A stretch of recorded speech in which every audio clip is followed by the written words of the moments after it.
Coming up on today's episode. Yes, so I think that when you think of a home loan, it's similar to a pet.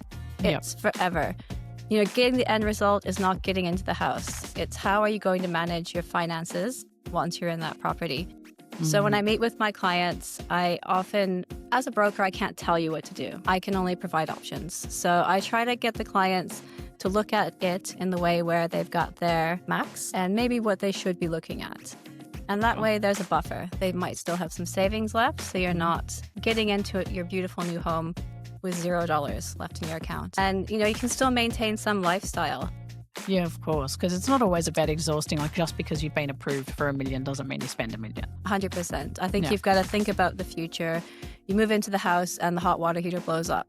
Mm-hmm. Are you going to have cold showers until you can afford to replace that? Nope. No. You shower at your parents, obviously. Yeah. Dodgy advice and bad decisions can cost you big in real estate. We're here to make sure that that doesn't happen. Welcome to the No BS Real Estate Podcast. I'm your host, Jo Agresta, and it's time to take control of your property journey together. Welcome back, everyone, to the No BS Real Estate Podcast, your listening how-to guide to the Australian finance and real estate market. I'm your host, Jo Agresta. And now today's episode, if you're thinking about buying your first home or you're right in the thick of it and you're feeling confused, overwhelmed, or like you've missed a critical step, then this episode is for you. Because today we're talking about the real experience of being a first home buyer. The highs, the hurdles, the financial stress, and all the moments that no one tells you about until you're in it. And we're doing that with someone who gets it. Shawna Lavis is a mortgage broker with Mortgage Choice, but she started her career differently. She was a teacher and she brings some of that clarity and that education, like all of that knowledge that you used to get from your teachers if you had a good one. Maybe that wasn't in Australia. And she gives you that step-by-step support that every client really needs when they're on that journey to the first homeowner, pathway. So Shawna, welcome to the show. Thank you for being here. Thank you so much for having me. Of course. I was so excited when I met you in our pre-interview because when I heard your background, you were an ex-school teacher, you worked in Japan of all places, your background's from Canadian and now you're all the way here in Australia and you've been here for years. And I just think it's so cool when you get to speak to someone who's seen this transaction play out in different economies, different markets, and also the school teacher element. You would have such a nice way of teaching and guiding people through the journey. So I'm so excited to have this chat.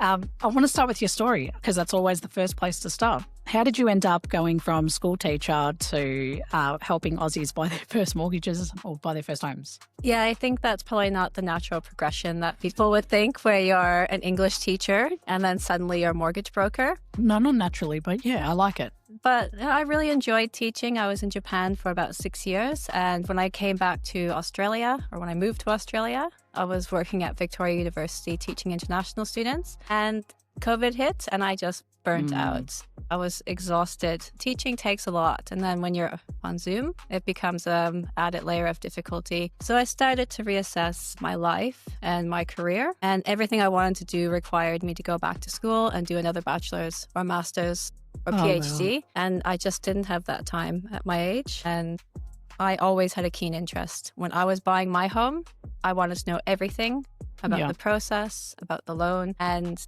something just resonated with me in that process and result. Yeah. So I called my mortgage broker and said, how can I be you? Well, that's awesome. He was a bit taken aback. I had to explain I wanted to become a broker, not him specifically. And he walked me through the process. It was a very welcoming and warm introduction to becoming a mortgage broker. That's amazing. Like what a nice guy, like to say, yeah, sure, let me take you on the journey and you can do what I do. It shows how much passion he must have, because a lot of people that you ask, how do I do what you do? It's like, you don't want to do what I do. I've seen some shit. Yeah, it's like run away. But in his case, like he welcomed it and he, got you to this point. And looking at your reviews online, like I was going through this the other day and I'm like, oh my God, you've got all these 5-star reviews. People are so kind and they're so appreciative and you've got such a nice, warm vibe to, your personality. That's why I really clicked with you when we met. And I'm like, a first home buyer's dream is having someone like you walk them through it. Oh, thanks. That's very kind. Oh, of course. I have to give credit where it's due, right? Like, because one of the things that I wanted to go through is what drew you to Mortgage Choice specifically? Like, was it this interaction with your broker? Actually, it was. And when I joined Mortgage Choice, this was a few years ago, quite a few years ago now, our slogan was never alone with Mortgage Choice. And they also live that for their brokers. So when I was going through my induction, I had a mentor, plus I had my broker that I could lean on for support. Yeah. And people at the state office are fantastic. They will guide you through every step of the way. I never sat at home thinking, what do I do next? There was always someone on call. And you would think, because mortgage brokers are in direct competition with each other, that we would be really territorial, but they're not. I can call up, one of 10 brokers at any given time if I've got a question, and they'll walk me through it from their perspectives. It's just, Mortgage Choice is fantastic. That's awesome to have that type of support, and it speaks volumes for that brand too. And, you represent them as well. So I totally can understand that having that support around you is important, but also for your clients, to know that you actually have if there's a really hairy situation that hasn't come up before, you've got a network of people that are willing to jump in and help. That's true. And we have our state manager. And if there's ever an issue that we can't handle, give them a call and they're on the phone yelling at the bank for us. So ooh, I like that. There's added layers of security when you go with a broker who's supported through Mortgage Choice. Yeah, of course. That's a huge plus, actually, if they've got that seniority to trump card it. So, yeah. Nope, I'm here. State manager card. I love it. And I think one of the obvious questions I have is, and I talked about a little bit about this just before, but how does your teaching background help when it comes to educating clients about finance and property? Yeah, I think it comes into play a lot. A lot of brokers are good brokers and they can structure a deal, but sometimes the knowledge they have in their head doesn't translate well to the client. So, they're using terms or, different concepts that may be difficult to grasp. So as a teacher, I always break things down to the basic level. So when I meet with a client, I try to understand what they understand of loans, and then I can build from there. I don't go in assuming that everyone knows what LMI is or LVR is. And, I try to build it up as we're going. And each meeting that we have, I'll go back and make sure they understood what we talked about in the previous meeting. Not a test, pop quiz client. Yeah, so it just lays it out. Yeah. You got an F. Go back. Don't know what LMI is? Get out of here. But I would hate for somebody's loan to settle and for them to then come back and ask me something that we can't do because they're stuck in a loan that they didn't understand. Yeah, that makes sense. I think, and how you're kind of describing it, it would be a big plus to have the recap. I feel like a lot of professionals don't normally recap what happened last time because it's so overwhelming, right? Like you get someone for the first time who's just learning about LMIs, LVR, and all these terms are flying at them. And most of our listeners are in this boat. Yeah, and I think there's a lot of misinformation. So the information that clients might have is from their parents or older aunts and uncles who haven't bought a property in decades. You can't just go into a bank with your driver's license and a pay slip and say, loan, please. It doesn't work like that anymore. Wouldn't that be good, though? Oh, gosh, I wouldn't have a job if everyone just gave me a driver's license and pay slip. Oh, that would be really shit. No banks are listening. Please don't do that. Yes, don't listen. No, I joke. But no, it's interesting because I think, part of your first home, when we were talking, you talked a lot about your passion for first home buyers. So I think I asked you, I said, what's the cohort you work mostly with? And you said first home buyers. What is it that drew you to that kind of crowd in particular? I think being in their position, 10 years ago when I bought my property, first home buyer, immigrants, not like a lot of family in Canada or in Australia that I could call and say, what does this mean? How do I do this? And they pretty much all own their homes unencumbered, so they were of no help. And when I'm meeting a first home buyer for the first time, I think back to my experience of coming in and being nervous and not knowing, is that a stupid question? Can I ask that question? In my, first interview with clients, I always say there's no silly questions. Ask me anything. Won't think it's silly, that's fine. As long as you have an understanding of what's happening here, then I've done my job. That's amazing. It's so reassuring, I think, to hear those types of words when you start because you do feel out of your depth. Even when I go back to my first home buying experience. I was in real estate at the time, and I remember being so like, I know what I'm doing, blah, blah, blah. And then when I started getting railroaded, I'm like, hang on a friggin' minute. It was like that frustration, which is what led me to do my business. But that's why when you meet other passionate people like yourself, like it always comes from lived experience, right? That's it. And, you don't buy a house every day unless you're super rich. And like, even if you're coming in as a second home buyer, you might need a refresher, and that's where the pop quiz comes in. Yeah, and that's the pop quiz, and that's when you're graded. That's when the grading comes. Exactly. But, I think one of the other like parts of this process is, what's your philosophy when it comes to making the process less overwhelming? Because I think that's what a lot of these first home buyers, or any buyer really, it is overwhelming. Like we're all time poor individuals. How do you kind of address, making that process a little smoother? So I like to offer flexibility in how we can meet. Mm-hmm. So if they want to meet face-to-face, I still do home calls, which is a bit old school.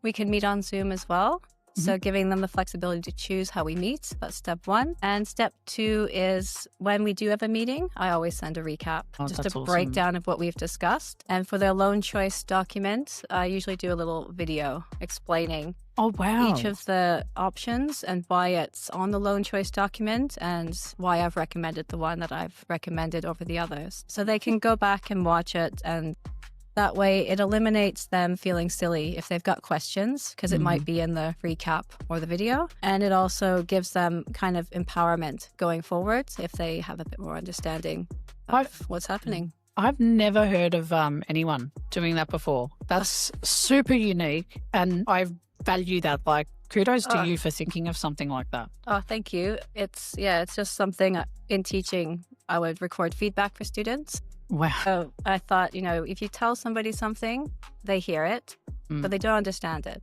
Yeah. But if they've got a reference to refer to, then it becomes easier.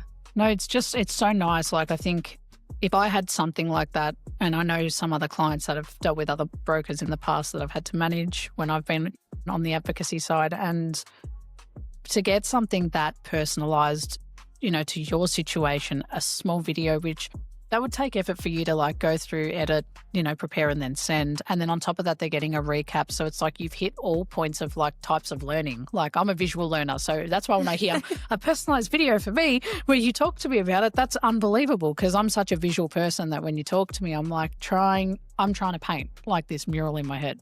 Yeah, I'm similar to you. Like I like to see how things are laid out visually. It makes it easier. If somebody's saying it, I probably catch, 20% of it's a completely new topic. Yeah. No, I totally hear that. And, how do you help home buyers who aren't quite ready yet? I'm sure you deal with a lot of buyers that are about to enter the market and they've still got a little bit of time to go or some things to do. Yeah, I think that it's never too early to book in to see a mortgage broker, especially how expensive, houses are here. You should probably book in when you're 13. That's a good point. It's, you get them ready, actually look through their expenses and talk about their expenses and see if there's anything that they are willing to cut back on. Talk about how much, your borrowing costs if you're out of that stamp duty concession range. It's not just having stamp duty. There's other borrowing costs that other people don't think about. Yeah, of course. So having them ready for that early so they can plan for it, and budgeting as well. I think clients might jump online and play around with the calculator. Yeah. And the calculator is not always as accurate as a broker doing your numbers. So it helps to get them in the mind space of what they can afford now versus coming in saying, okay, I want to buy a $1 million house. I'm the only person on the loan and my, income's $70K a year. So, it helps to set those expectations early and they know what they're working towards when they are ready to come back. Yeah, because it's about setting those clear goals. Like, I think you don't know what you don't know. And I think sometimes you might come across this with your clients, like this idea of they have bad credit, but they don't know that they have it. They just assume they do. That's it. And it's because they had maybe a dodgy bank credit card when they were 18 that they paid off like fine quickly, but in their mind, it's, I had a credit card, I'm blacklisted. Yes, or they might think that they can't get a home loan because they're on a single income. Yes. And maybe the only thing stopping them at that point is deposit. So if you give them an idea of what they can borrow based on the current situation, that gives them something to work towards deposit-wise. Yeah, so it's all about that goal. And it doesn't cost anything to talk to a mortgage broker. No, it's free. And I would prefer people come in early. It's really stressful when a client comes in and says, hi, my name's so-and-so. Here's a contract of sale that I signed on the weekend. Then you're working against the clock and things are stressful on my end, but they don't see that. They just see the little updates of me going, yes, that's fine. I've got things under control here. Yeah, it's like you're the that meme with the dog that's sitting there having a cup of coffee in the room full of fire saying this is fine. That's me. And doing that limits their choice in lenders because, we haven't had the chance to go through everything that they could have done.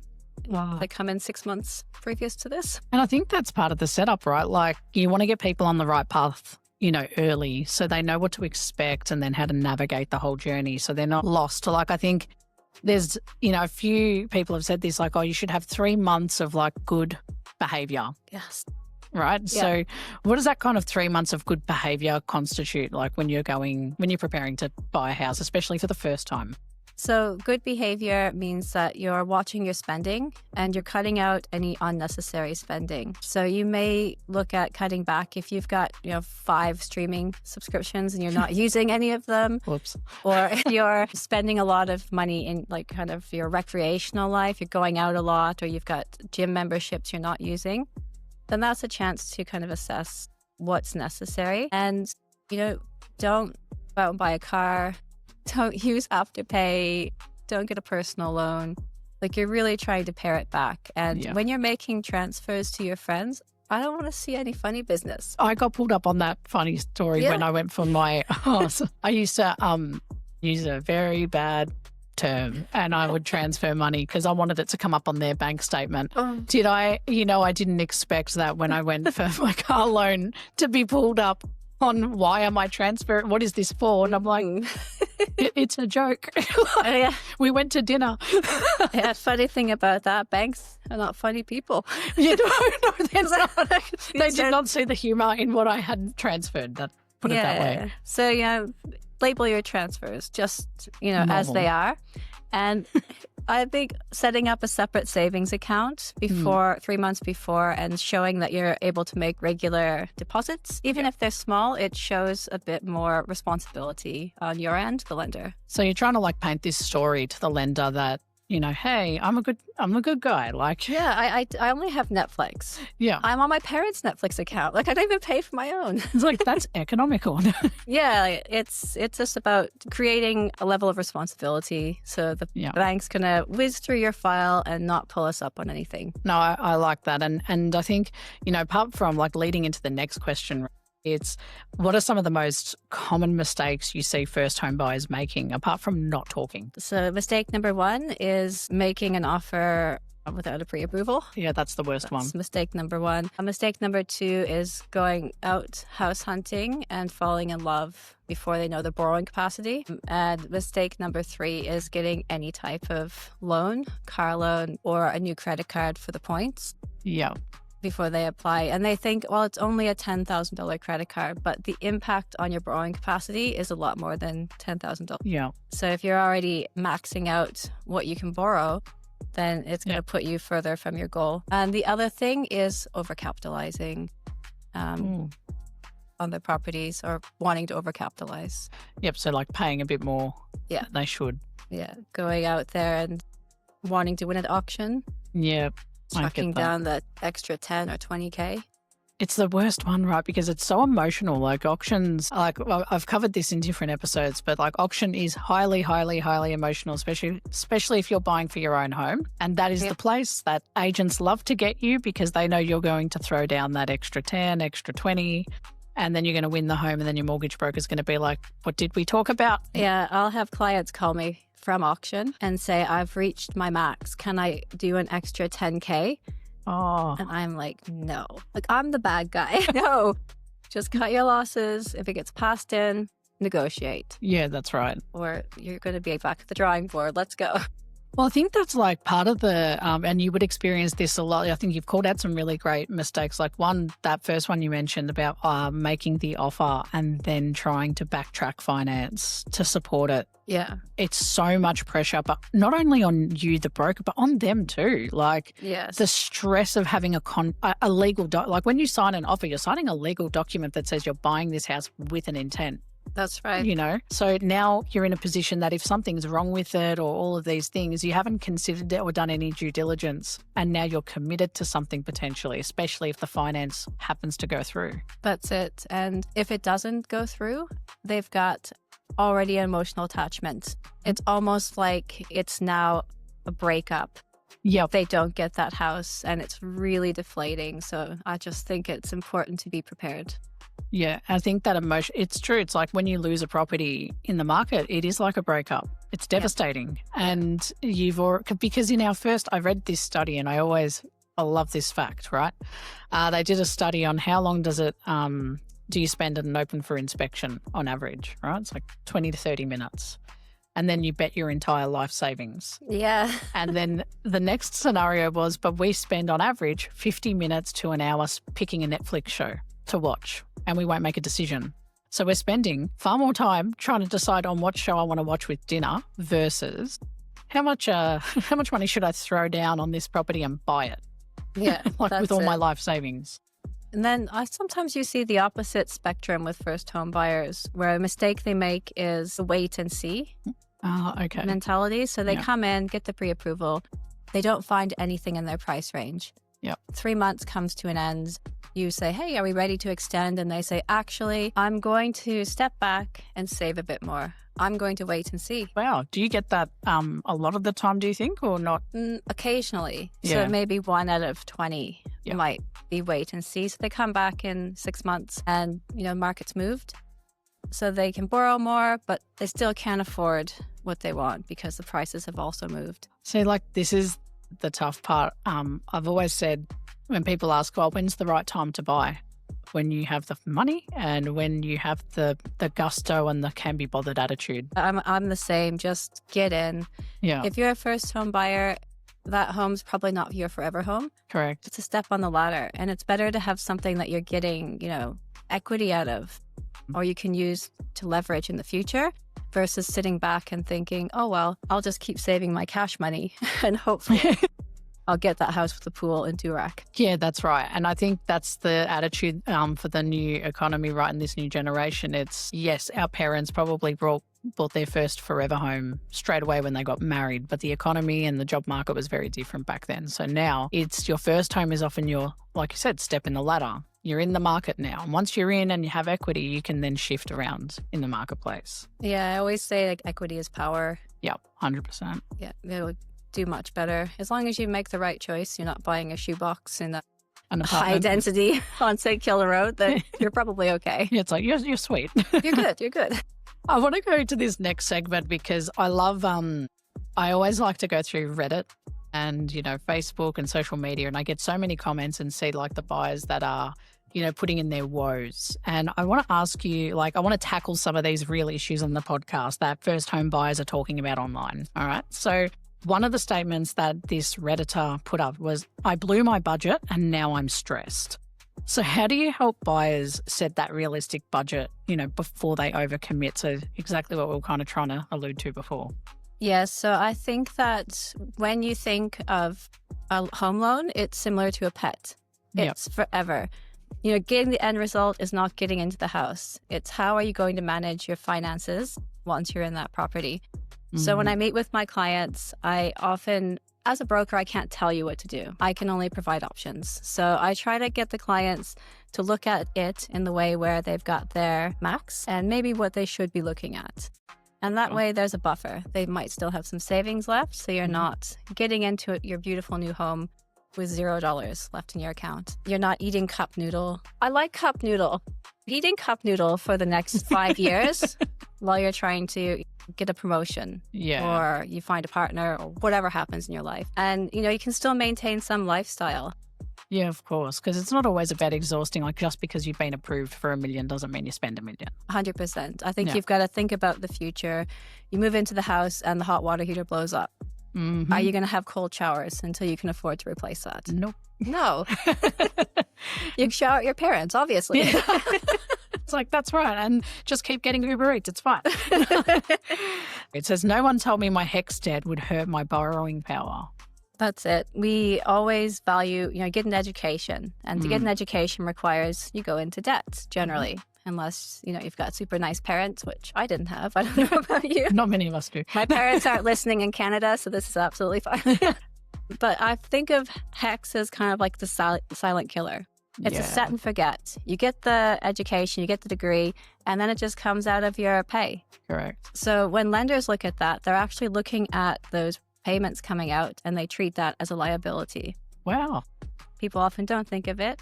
They cancel their credit cards, they cancel Netflix, but you can't cancel your HECS. I think that's a really interesting point, because like all these debts, they add up and you don't think of it as a debt because it's like, well, I got an education out of it. Yeah. And, the education is great because it provides the opportunity.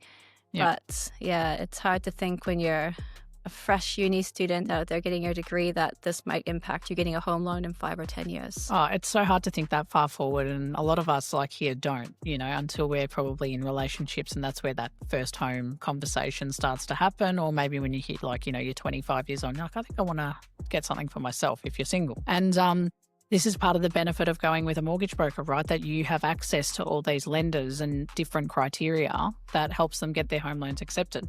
That's correct. Yeah. And you can see when you look at borrowing capacity with a HECS debt from lender to lender, you might be able to get more or less depending on who we go with. Yeah, it could benefit you in getting something, your step on the ladder. I like that. And another Redditor said here, I was told I was too old for a mortgage at 45.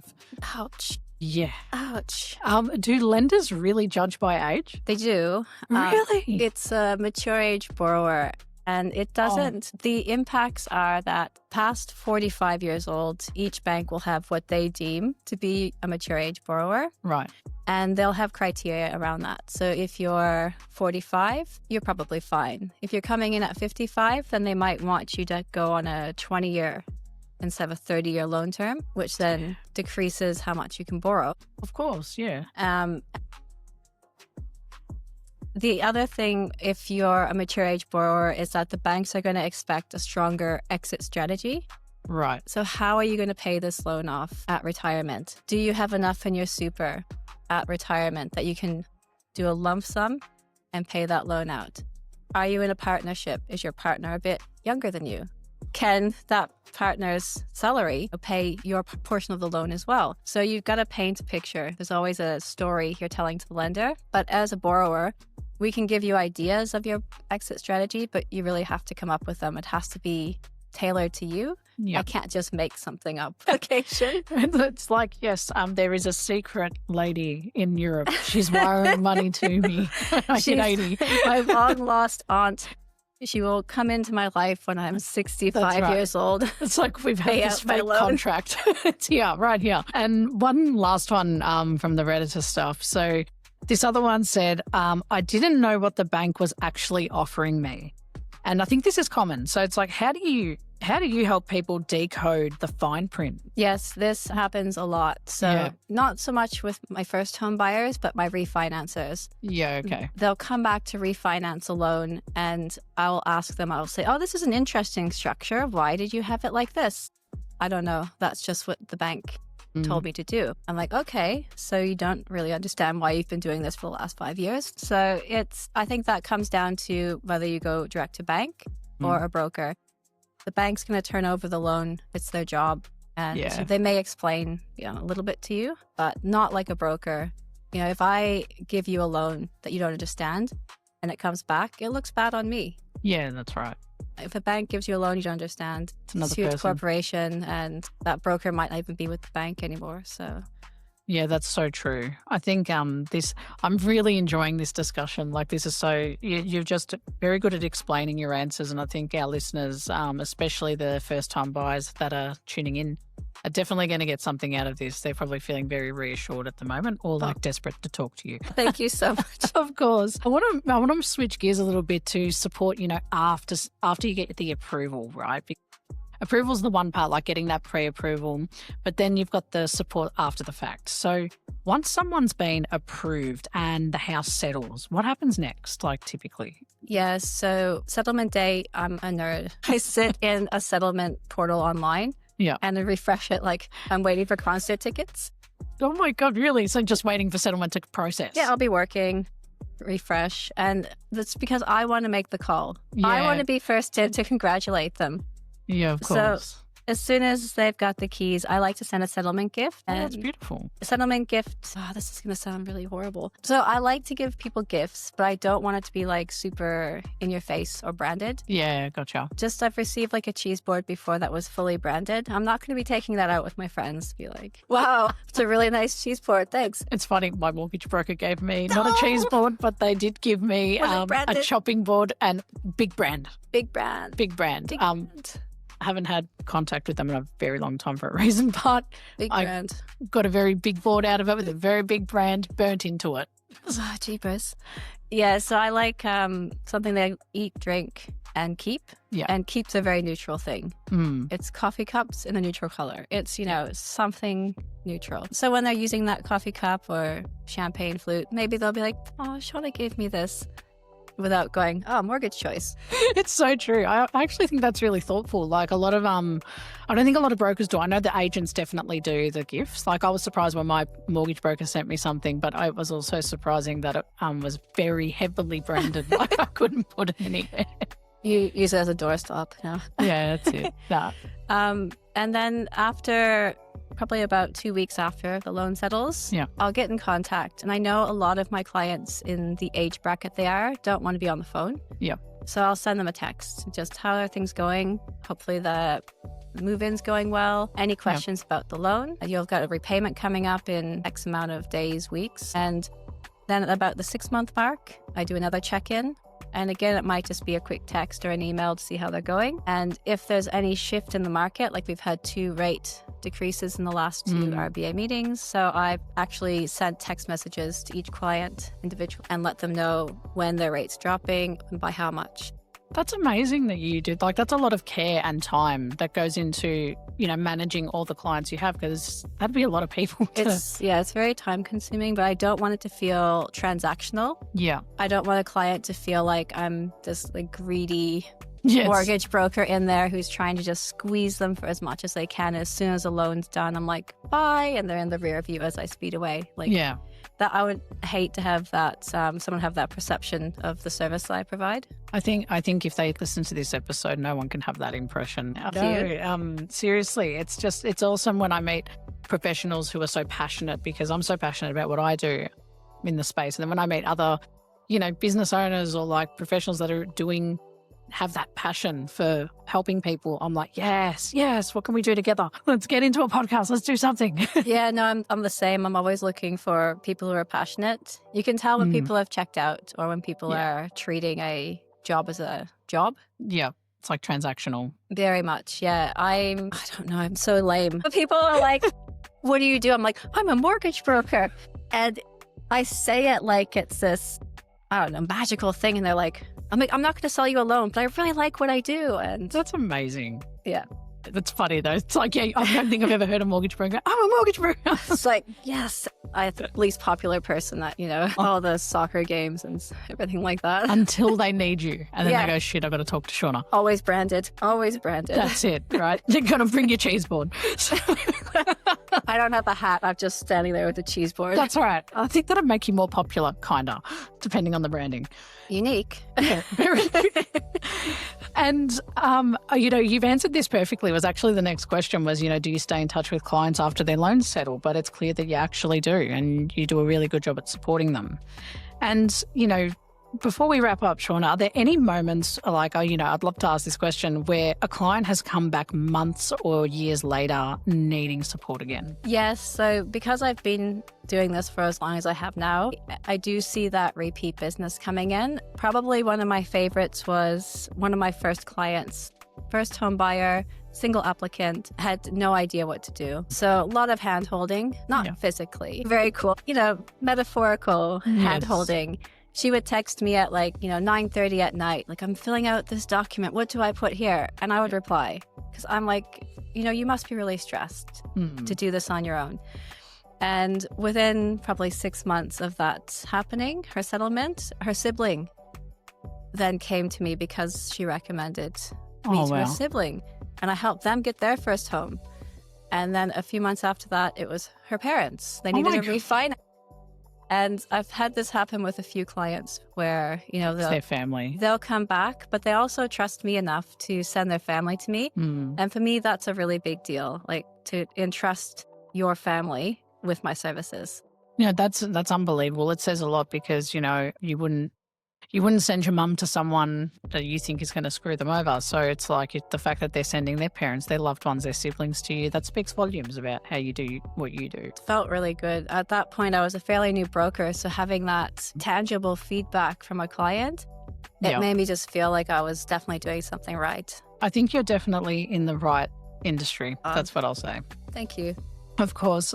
Shawna, I've thoroughly enjoyed this chat. It's been fun, it's been educational, and I think lighthearted, which is exactly what these guys who are tuning in today need, to understand things in just a really simple way, and you did that so well. So thank you so much for being here and, teaching us all of the things that we didn't know about mortgages and how to move forward with them. So if people want to get in contact, how should they reach you?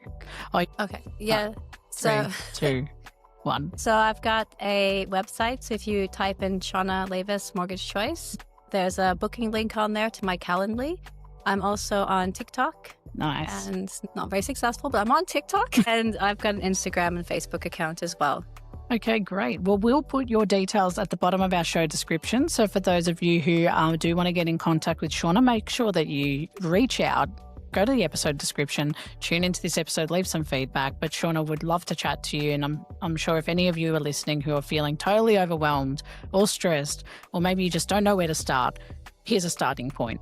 Give Shawna a call, doesn't cost anything, and start that conversation today and start your planning. So Shawna, thank you again for being here. No, thank you. This has been super fun. And I'm so happy I met you. You're fantastic. Oh, thank you. Back at you. I was like, I'm just vibing with this episode. No, I thoroughly enjoyed it and I appreciate the feedback. And thank you everyone out there who's tuning in today. From wherever you are, we hope that this episode helped. Now, don't forget, if you're interested in listening to more of the No BS Real Estate podcast, you can catch us on Spotify or wherever you get your podcasts. Make sure you follow, subscribe, and head over to our TikTok channel where we do more content than we do here. We'll see you next time. That's a wrap for this episode of the No BS Real Estate podcast, powered by Abodey AI. If you found this conversation helpful, don't forget to subscribe, leave a review, and share this episode with someone who might need it. If you're looking for more guidance on your home buying journey, you can visit www.abodey.com.au for expert advice, property insights, and the tools you need to find the right home with confidence. If you're already on your journey, you can also download our app. Just search Abodey AI on the App Store or Google Play. Have any questions or want to connect, you can follow us on Instagram at abodey.com.au or send us a message. We'd love to hear from you. Thanks for tuning in, and we'll catch you in the next episode.